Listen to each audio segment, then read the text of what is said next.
So can I explain my special surround recording and mixing techniques? Yeah, I can. It's called full out everywhere all the time. Um, with surround, which as you might know, instead of going in this field, it's like stereo is left and right, and surround is left, center, right, and then the surrounds in the back, and well, or sort of left, center, right, and then the surrounds in the back. That's an easier way to do it. And and most people deal with surround very timidly. It's left, right, maybe a little center, maybe a little reverb in the back. No, no, no, no. There are not that many of us in the world who just go nuts and use all of it very strongly. Very strongly. My center speaker and my rear speakers are all running just as strongly as my left. It is a single surround field when it's in surround. I would never consider mixing left, right. I would never, what I consider timidly. And I consider most surround mixes, as in 85% of surround mixes, I would call them timidly made. And I find that silly.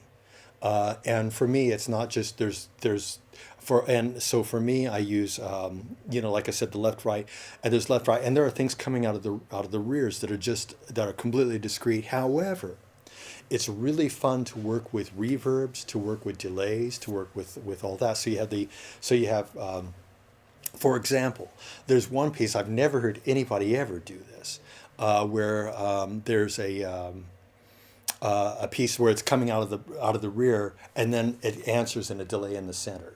So you get it full force out of the rear, and then the answer is in the center, along with all the stereo and with everything. So the idea of delays can be used within the field.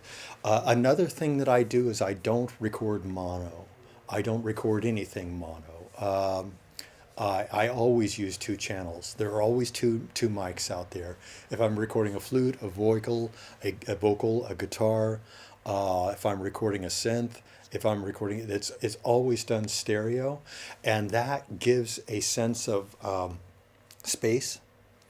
And that's one of the things that I'm also known for, is not only is there a sense of space in that way, but there's also a sense of spatial space within a surround field, which gets really complicated and really fun to work with. So I'll end up with like 40 stereo tracks, that you're working with and stuff. And that's, so it's a very unique process. And so, why was I Grammy nominated in for surround projects? Because nobody else mixes the way I do, or produces or whatever. Yeah. And then they recognize that, and that's nice.